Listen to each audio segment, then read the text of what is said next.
Sa mga kamising. Basta na lang naman. Hindi tayo eh. Ito. 15 pa lang kami. 15. Ito nilagay mo kasi. Ako ang napuno ng ubas. One po yung napuno Wala. ng ubas. 10. Kaya. Ayaw po. Baliwin mo ngayon ang isang tayo. Sino? Ayun. Diba no, nagkasalaman ka na sungkit na yung bunga ngayon ng dugo. Nino? Diba ako eh? Hindi marunong mag-pray. Wala. Gusto mo naman. Hindi muna ako.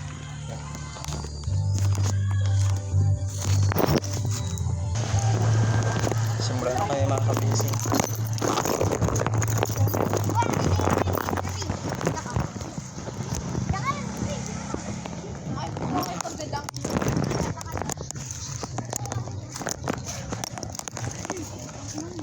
Sayaw pala sila. Nagsasayaw.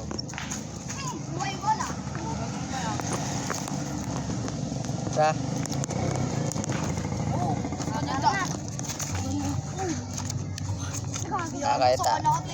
Kahit apat lang tayo. Wala yung dalawa eh. Nag-swimming yung dalawa. Outing. Ting ba? Ting ba? Penguin si Pataya na. Oo. Ngayon, lalaki na yung sa tengoy. Nakikinig ako. 15 nga no. So bago wala marunong mag-pray. Bunga ng abas. Sige ako na lang. So close yung ganito. Close yung mata. Lord God, Lord, dito naman kami po Lord God para pag bulay-bulayan yung salita Lord God. Lord, kahit apat lang po yung Lord God, ang tinuturuan ko kids, wala po yung dalawa Lord. Ingatan mo yung dalawa na swimming Lord. Lord, itong apat na ito tuturuan ko Lord. I-bless mo po Lord God na ang tinuturo ko sa kanila Lord God ay kanilang may isa isip at saka may isa buhay Lord God at may turo din sa kanilang mga kaibigan, sa kanilang nanay, tatay Lord God. Lord, bigyan mo ko ng lakas at loob at para maibahagi yung salita mo sa kanila. Lord, samahan mo ko in Jesus name, sa pangalan ng Panginoong Kristo, ang lahat ng anak ng Diyos ay magsabi ng Amen. Bro, sinelos ko nangyari. ayan, naputol. Sinelos mo yan. Sinelos mo yan.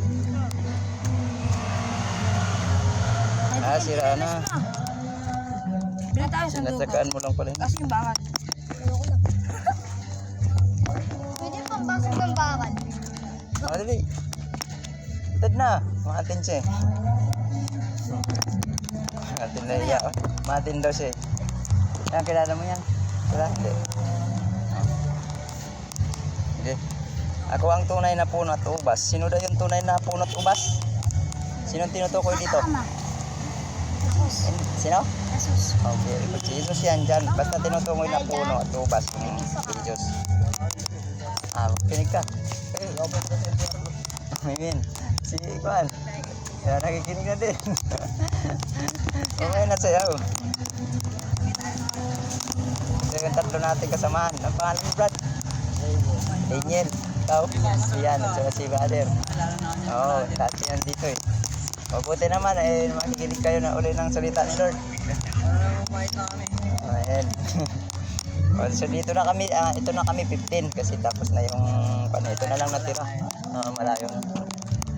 So yung pakinggan niyo yung sinasabi ko kasi may tanong ako dasan pag makasagot may naman may prize. Ayan ang amin pandito patakaran. Dan tingnan nyo kasi isa lang kasi libro natin eh. Kahit dito lang kayo sa likod, kahit dito lang kayo sa likod, habang ako nagtuwad para makita nyo yung binabasa. Ako ang tunay na puno ng ubas. So yun nga sinasabi natin, sino ngayon tunay na ubas? Jesus. Very good, Jesus. Ang ating ama at ang tagapag-alaga. Ang bawat sanga na nasa akin na hindi sige. Pwede naman dito paano makita nyo. Naumunga ay nililinis niya upang lalo pang magbunga ng marami. So ibig sabihin yung ating mga kasalanan kailangan linisin, di ba? Nabubuhay tayo, nagsusugal tayo. Diyos yung magkapakabay tayo. Amen. Okay naman yan kasi unti-unti lang yan, mababago naman yung tao. Muna tayo. Huwag inig ka sa tanong, boss. Okay. Sana tayo. Kasama mo tayo. Upang lalo pang magbunga ng marami. Ayun, ibig sabihin lalo tayo magbunga kapag nilinis yung ating kasalanan. Bawa, huwag tayo makasakop sa sanibutan kasi ang sanibutan binabalot niya ng maraming sugal, bisyo, inom, ano-ano. Kaya kung halimbawa hindi okay lang yan siyempre bago pa lang. Noon ganun din ako nagsusugal din ako, nabago lang ako dahil nga nagpasakop na tayo sa Lord. Pag nagpasakop ka na kasi wala na yung dati mong ginagawa. Yun na. Diba? Lagi ka nasi. Mabas-bas ako na siya po. Demonyo. Tinawag siya po. Amen. Mayan. Kayo ay malinis na sa pamamagitan ng salita na sinasabi ko sa inyo. Manatili kayo sa akin at ako ay mananatili sa inyo. So ibig sabihin yung ginagawa ni Kristo ay kabutihan pa. Kung ano yung ginagawa niya, yun din yung sundin natin. Ang ibig sabihin dito. Ang sanga ay hindi makakapamunga ng kaniyang sariling maliban ito ay nananatili sa puno ng ubas. So ayun ang sanga. 'Di ba yung sanga kapag sira yung ugat, patay. 'Di ba yung tinutukoy dito, yung ugat, yung ama, yung puno si Kristo, yung bunga tayo 'yon. 'Di ba pag namunga, halimbawa ako, nagsishare sa inyo, namunga, tingnan mo marami nakikinig. Kayo yung bunga ko. Ngayon pagkatapos yan, pag makakuha na kayo ng banal na espiritu, kayo din mag-share sa kaibigan nyo. Kaya ganyan yan. Sisirang ito. Amen. Sana tayo. Maging kayo man ay hindi makakapamunga maliban na natili kayo sa akin. Nandito, uy. Amen. Madami na tayo dito Nandito, uy. Nandito. Ayun. Papakaway Kaibigan mo. Tara dito. Minsan lang no. Minsan lang Tara. na, magpapakabit na tayo. Tara. Mainig ka lang, tara. Oo. Wala naman mawawala pag nakinig kayo. Ayaw mo? Para mabasbasan tayo ni Lord. Ako ang puno ng ubas, kayo ang mga sanga. O, di ba? Sabi ako yung puno, tayo yung sanga. Ako pala ang sanga kasi ako nagtuturo sa inyo. Pag tinuturuan ko yun, kayo pa may yung bunga. Ang nanatili sa akin ay ako sa kaniya ay magbubunga ng sagana sapagkat kung hiwalay kayo sa akin, hindi kayo makagawa ng anuman. So, ibig sabihin pag hiwalay, yung nagawa na sa mundong ito, ba, nagsusugal ka, nagiinom, nag-iusi, yun, ibig sabihin hiwalay ka sa Diyos. Ibig sabihin kung nakakamit ka sa Diyos, okay lang yan ma-relate naman ng tao kapag gusto niya magbago. Magbago. Lahat naman tayo makasalanan di ba? Ako dati ganun din. May nagsishare din sa akin, ganyan din ako sa inyo. Hindi ako naniwala, sige lang ako. Nakikinig ako, pero nung linggo, inisip-isip pa, ganun pala. Ayun. Kaya nagaganito ko ngayon, nagtuturo na ako. Kaya binabago tayo ng Holy Spirit. Kasi bawat sa atin, individual yung kaligtasan. Diba, nabubuhay sa lupa. O pagmamatay tayo, antangin sa langit. Anong ginawa mo sa lupa? Hindi ka mawa kasi nakasulat yung individual yung pangalan natin sa libro, sa aklat ng buhay. Ayan. Maliban ang sino man ay manatili sa akin, siya ay itatapon tulad ng sanga. Napakatindi, itatapon. At ito ay natutuyo. Tama, natutuyo nga. Tingnan mo mga tao natutuyo. Kapag tinapon sa tanga, nawala na. Pag namatay, tama. Praise the Lord. Ganito itong itinitipon at itinatapon sa apoy. Nako, itatapon tayo sa apoy niya.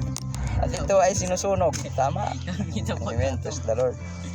Kung kayo ay manatili sa akin at ang aking mga salita ay manatili sa inyo, hingin ninyo ang anumang inyong ibigin at ito ay mangyayari sa inyo. Sa ganito naluluwalhati ang aking Ama, na kayo ay magbunga ng sagana at kayo ay magiging mga alagad ko. Yun, ibig sabihin yung, di ba kapag hiwala yung puno, diba, tinanggal yung puno, patay talaga. Patay lahat. So kailangan nakakapit tayo sa salita ng Diyos para tayo mamuhay. Kung paanong iniibig ko ang Ama ay ganoon rin kayo iniibig. Manatili kayo sa akin pag-ibig. Kung tutuparin ninyo ang aking mga utos, ayan, ito na. Kung tutuparin ninyo ang aking mga utos, manatili kayo sa akin pag-ibig. Tulad ko, tinupad ko ang mga utos ng aking Ama. May upuan ng isa Kasi may upuan na talaga. Natili sa kanila pag-ibig. Yan ang tunay nga nakikinig. Nakaano pa natin. Amen. Magbago na din siya Nakaramdam, bumawis agad. Ayos, diigot pa. Ang mga bagay na ito, sa likod tayo. Okay lang yan. Nagtikit ako sa pagkayo lang. Sa likod na.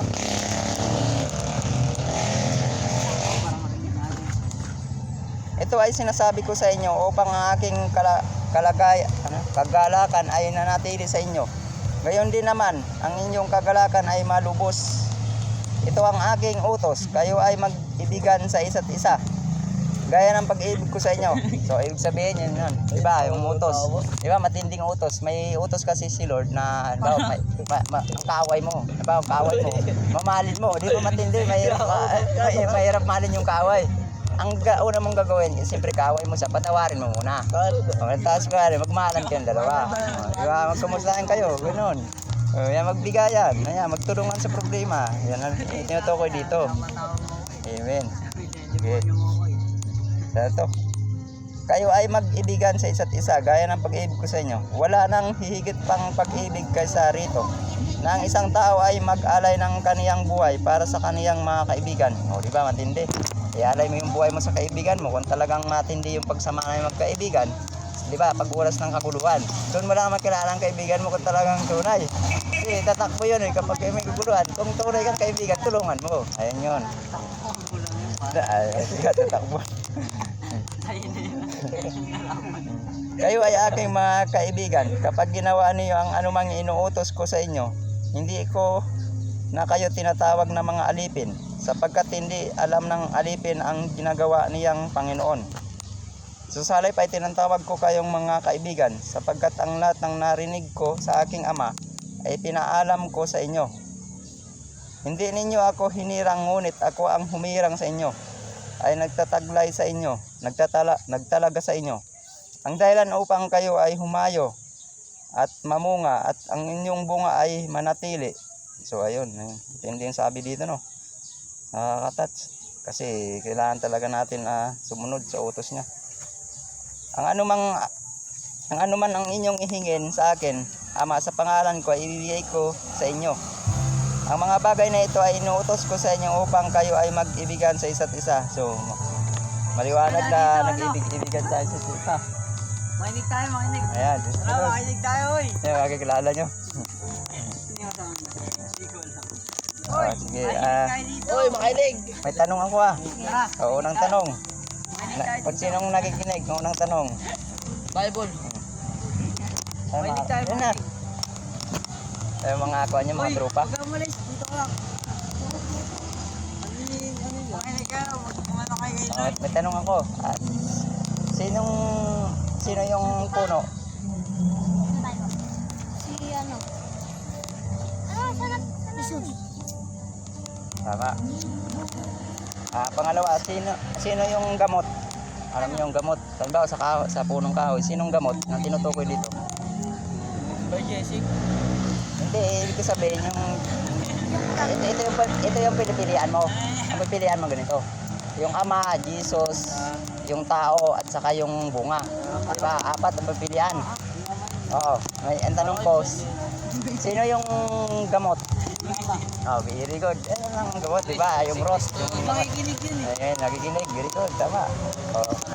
Ilan na nakasagot? 2. Panatanong. Pangatlong tanong. Sino yung bunga? Tayo, siyempre. Tayo. Sinong tayo? Ako o kayo? Oh, very good. Kante ka. Kasi ako yung sanga. Kayo yung bunga. Kasi ako nagtuturo sa inyo eh. Oh, tama ka. Very good. 3 lang masagot. Sunod tayo sa sunod na topic. Dito na dito. Yan. 3 na no. 1, 2, 3. Makinig maayos. Kinapupuutan ng sanlibutan ang mga alagad. Ayun, kinapupuutan. Anong kinapupuutan? Sa Bisaya o sa Ilonggo? Anong kinapupuutan? Yung nagagalit? Tama? Yun. Ibig sabihin kinapupuutan, nagagalit. Nagagalit si Kristo sa kanyang mga alagad. Kaya ang sanlibutan ay napupuot sa inyo. Alam ninyo na ako muna ang kinapuutan nito bago kayo. Ayan. Yung Ama napupuot sa kay Kristo, yung tinutukoy dito. Ngayon si Kristo yung napupuot sa atin dahil nga sa ginagawa nating kamalian. Kaya ang ibig sabihin nito ng salita. Ngunit kung kayo ay sa sanlibutan, iibigin ang katawan ng sariling kaniya. Subalit hindi kayo sa sanlibutan, hinirang ko kayo mula sa sanlibutan. Dahil nga dito, kinapuputan kayo ng sangkatauhan. So ayan, kaya may purpose tayo, kaya binuhay daw tayo sa mundong ito, may purpose tayo. Tulad nga sa nasabi ko sa inyo, ganito sa akin, dati din akong ganyan sa inyo. Yan, may nag-i-image sa akin, may nag-share. Hindi ko pinapanginggan, ganyan ako. Para kung pan maatid o hindi, ganoon. Pero nung matagal na, pinakinggan ko yung sinasabi ng nagtuturo, tulad ako nagtuturo sa inyo. Tama pala yung kanyang sinabi nga, kailangan habang buhay tayo, gumawa tayo ng mabuti. Una, mahalin natin yung magulang natin, yung ating mga kapatid, yung kapwa natin na kaaway, patawarin natin kung nagkasala. Ayan, yan lang yan, utos ni Lord. Dahil nga dito, kinapuputan kayo ng sangkatauhan. Alalahanin niyo ang mga salitang sinasabi ko sa inyo. Ang alipin ay hindi nakakahigit sa kaniyang Panginoon. So, ayan, matindi no. Yung alipin, yung inuutosan lang.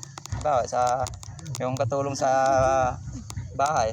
Yung isang mayaman, nagkuha siya ng katulong. Yun ang ibig sabihin, yun ang alipin, inuutosan. So, hinahantilo dito yung alipin, tayo yun. Tayo yung alipin dahil nga hindi tayo, minsan meron tayong nagagawang kasalanan, hindi natin nahingi ng katawanan sa ating kapwa. Kaya kailangan natin, bago tayo magpasiyata sa Diyos, maghingi muna tayo ng kapatawaran sa kapwa. May nagawang kasalanan sa iyong kapatid, sa iyong nanay mo, hindi ka sumunod sa utos, yun, kasalanan yun. Ibig sabihin na hindi mo sinusunod yung Diyos dahil nga sa hindi mo pagsunod. Ayan. Pinagsasahin sila yan. Yeah. Magsasahin na yan siya. Subalit ang lahat ng mga bagay na ito ay gagawin ninyo sa inyo dahil sa pangalan ko, sapagkat hindi nila kilala ang mga nagsugo sa akin. Kung hindi ako narito ay nagsalita sa kanila, hindi sana sila nagkasala. Ngunit kayo ay wala na silang maikakatwiran sa kanilang kasalanan. Ang napupuot sa akin ay napupuot din naman sa aking Ama. Ayan. So ibig sabihin yung ito, pakinggan nyo ha. Ang napupuot sa akin ay napupuot din naman sa aking Ama. Sino yung Ama? Yung Ama ng Diyos, Kristo. Ngayon, pag napupuot ang Ama sa kay Jesus, si Jesus naman napupuot sa atin. Dahil ang ginagawa natin, tulad yan, nagiinom tayo, nagsisigarilyo, lumalaban tayo sa magulang, ibig sabihin, napupuot yung si Jesus sa atin. Kaya ang gagawin natin, lagi tayo magpakumbaba, lagi tayo mag-ahin ng tawag sa nagawa ng ating kasalanan. Ganun din ako noon, hindi ako nag-tawad kasi hindi mo inaamin yung kasalanan. Kailangan dyan, magsisi ka, aminin mo lang. Yun na yun, papatawarin ka naman ng kapwa mo. Kung sino man yung nagawan mo ng kasalanan, yun na yung way para ibig sabihin, sumunod ka na sa utos ng Diyos. Magpakumbaba ka at saka magsisi. Ayun lang yun. Ngunit ngayon ay wala na silang makatwiran sa kanilang kasalanan. Saan na tayo? Dito na pala. Kung hindi ko ginagawa sa harap nila ang mga gawaing hindi magagawa ng sinuman, hindi sana sila nagkasala. Ayan, natindi. Ngayon ay kapwa nila nakita at kinaputan ako at ang aking ding Ama. Ito ay upang matupad ang salita na nasusulat sa kanilang kautusan. Kinapuutan nila ako ng walang dahilan. Ayan. So, dito tayo sa panglas na sentence. Pagdating ng tagapayon sa aking susuguin sa inyo mula sa Ama, siya ay magpapatutuo tungkol sa akin. Siya ang espiritu ng katotohanan na nagbumula sa Ama. Kayo rin ang naman ay magpapatutuo sapagkat kayo ay nakasama ko na mula pa sa simula. So ibig sabihin nito, mula pa sa simula, bago yung mundo, hindi na yung Diyos natin. Di ba nilikha yung lupa, langit at saka mabituin. Yung panahon na yun, si Batadan. Nakakuha yung kwento si Batadan. Okay, paano ka na? Okay na. Okay, diretso ka na. Pan mo muna. Sir, mag-bet din dyan. So ayun nga, sabi dito sa ating Panginoong Kristo, Ligo ko lang kasi bitik mga. naligo. Wala. Kaya wala dyan. Pangalis lang eh. So yun nga, dahil sa kasalanan tayo ay nagkakasala.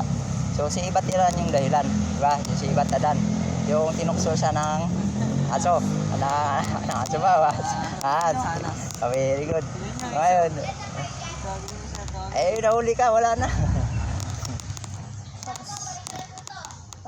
Tapos na eh. Sige. Lagi sa nahuli. Kita ko. Sino unang nagsala? Si Iba o Adan? Si ano? Ewa. Si Iba? Ewa. Paanong nagkasala siya? Kumain ng prutas. Very good. Yung sa hardin yun, sa Eden. Di ba mayroong doong mga halaman na may prutas. Mayroong isang halaman sa gitna. Sabi ng Diyos, huwag nila kakainin dahil magkaroon sila ng kaisipan.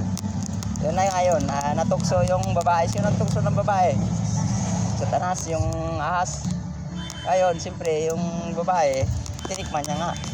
Yung pagkatikim niya, pinatikim niya din sa asawa niya kay Adan. Kaya yun, nalaman nila, di ba, hindi nila aram nga hubad sila.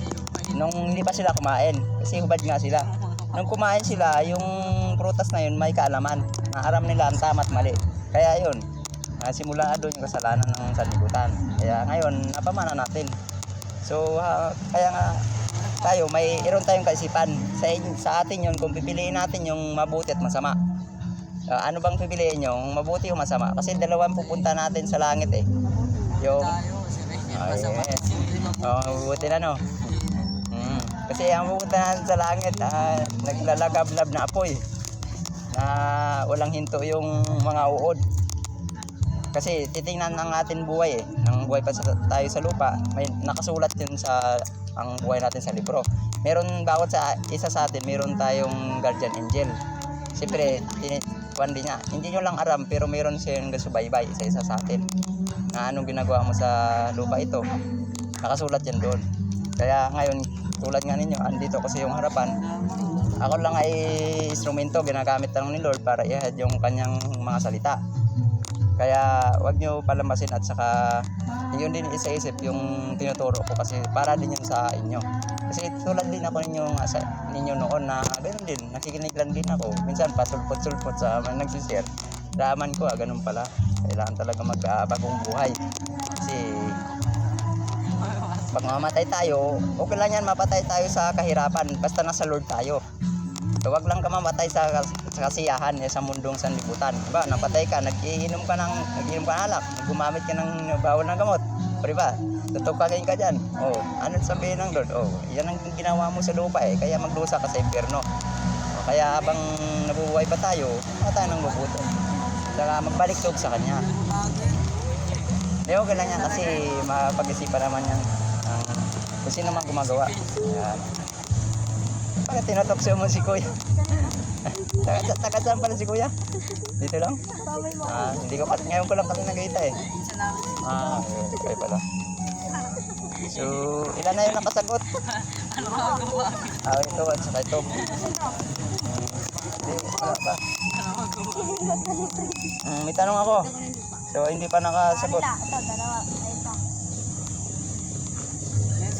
Sinong kinaapupuutan ng ama? Sigurado ka? Good, very good. Hindi, ngayon lang atin dumating ah. Bakit kaya pinupuutan ng ama si Jesus? Patay.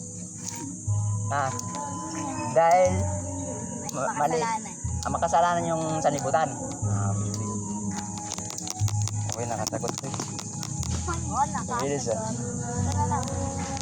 Sinong kinapupuutan ni Jesus? Ang tao. Nakasagot ka na. Nakasagot na ba to? Hindi pa eh.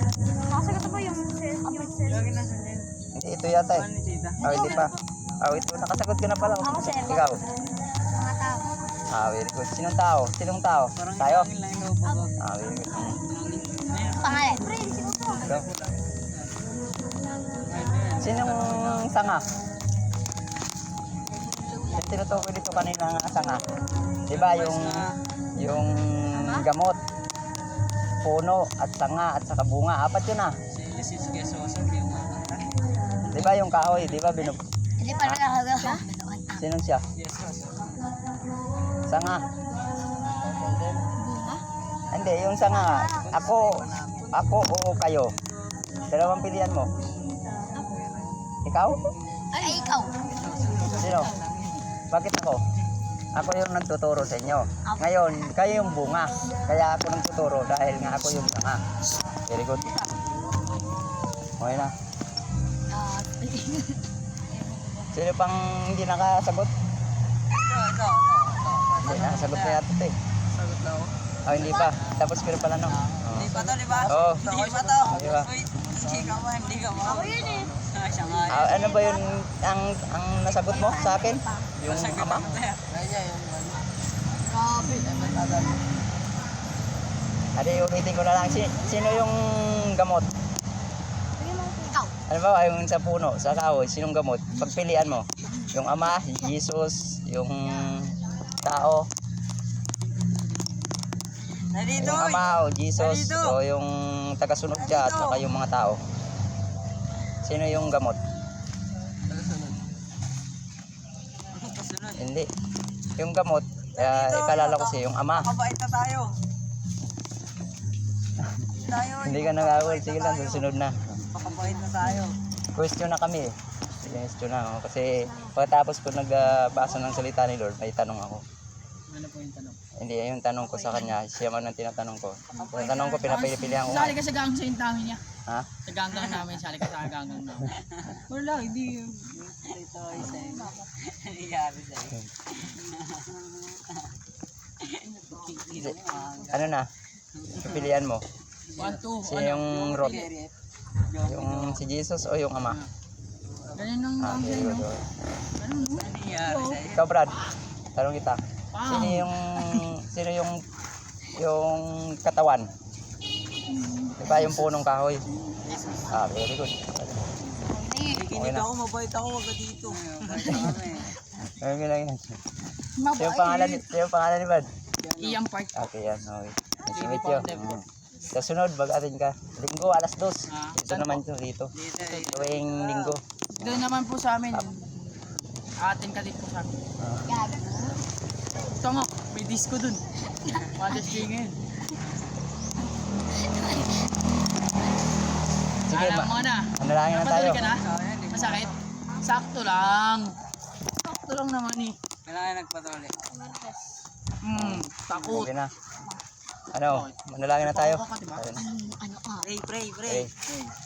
Natawa ni Cristo. Makabuhay ka na. Hindi ako na nang malangin. Ganito, tingit yung mata. Kamay kita sa problema ko. Yes, Lord God, Lord, dito po kami sa iyong harapan, Lord God. Salamat po, Lord God, sa mga bago, Lord God, na dinala mo sila, Lord God. Hindi po aksidente na dinala mo sila, Lord God. Ikaw pong maghawak sa kanilang buhay, Lord Jesus Christ. Lord, salamat din sa aking tinuturuan mga kids, Lord. I-bless mo po, Lord God, ang bawat isa na sa kanilang paghahanap buhay, ang kanilang pamilya, tatay, bigyan mo ng magandang trabaho, Lord God. At saka mapagkukunan ng maayos na pinagkukunan ng hanap buhay. Lord God, sa aking mga salitang binitawan para sa kanila, Lord God, hindi lang ito kanilang marinig, kundi maihag din nila sa kanilang mga kaibigan, sa kanilang nanay tatay, Lord God, ang mabuting balita na bumula sa iyo, Lord God. Walang imposible, Lord God, na gamitin mo sila ng pagbabago. Salamat po, Lord God, sa hapong ito na muli nga nabulay-bulay yung mga salita mo, Lord God. Pagpalain mo ang bawat isa, Lord God. Sa aming paghiwa-hiwalay, Lord God, samahan mo kami. Sa pangalan namin, Panginoong Kristo, at ang lahat ng anak ng Diyos ay magsabi ng Amen. Umalis si Brad. Tara, mga merienda tayo.